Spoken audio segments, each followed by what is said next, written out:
que eu divulgo que tem a doença e tudo.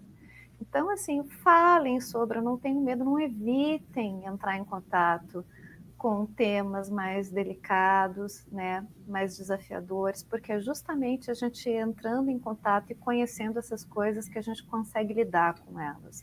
Não é colocando para baixo do tapete, não.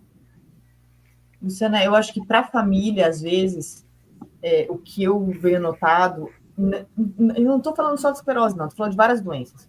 Pode ser um câncer, pode ser uma diabetes, pode Sim, ser temas qualquer coisa. difíceis. Eu acho que assim, a gente passa pelo processo de aceitação de uma doença, mas a família também passa. Então, assim, eu vejo que talvez a família também precise procurar uma terapia para poder aceitar que essa pessoa da família agora tem uma coisa, uma doença que tem que ser tratada, não interessa qual é o grau que tem que ser, porque a gente volta, não seria nem, é uma extensão a gente, é uma extensão da gente. O que minha família vai passar, o que eu vou passar. Faz sentido isso?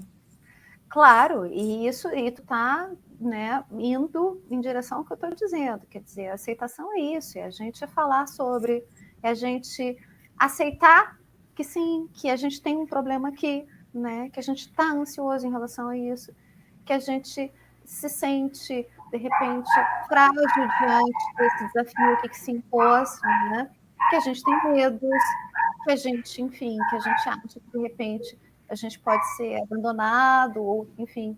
Né? Então, essa aceitação, ela vem justamente disso, desse espaço que a gente vai dando para a contemplação dessas coisas, né? Dessas ideias, desses pensamentos e dessas emoções. Posso falar? Eu gostaria de saber... Desculpa, pode falar. Não, eu acho que essa pergunta da Gi foi muito interessante, sabe? Pergunta não, acho que é uma observação, né, Gi? Não sei. Na DEM, a gente tem o costume de fazer o acolhimento e trazer a família, porque eu acho que uma das dificuldades que nós temos também, enquanto profissionais, gente, é porque a gente está lidando com um indivíduo, mas a gente precisa entender todo o contexto, né?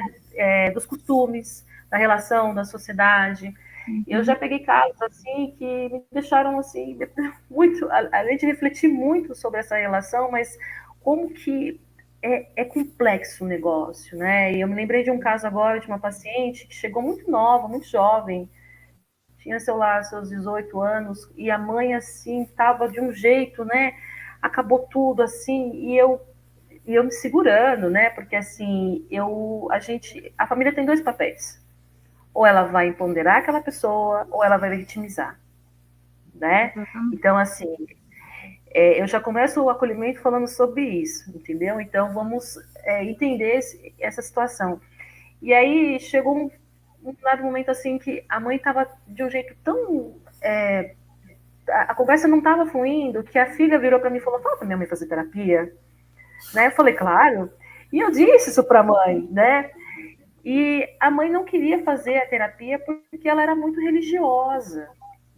E aí eu comecei a dialogar com ela assim, aí me veio um estalo assim, falei, quem é o dono da ciência? Foi isso que eu falei para ela. E ela olhando para minha cara assim, sabe? Falei, quem é o dono da ciência? Aí ela não soube, falei, então, o dono da ciência é Deus, né? Porque se ele deixou aqui profissionais capacitados para fazer isso, por que não utilizar da terapia? E foi a forma que eu encontrei para poder ajudar a mãe a fazer a terapia, né? Então, assim, essa extensão, né, que a gente carrega, que é a primeira constituição da gente, que é a família, é muito forte.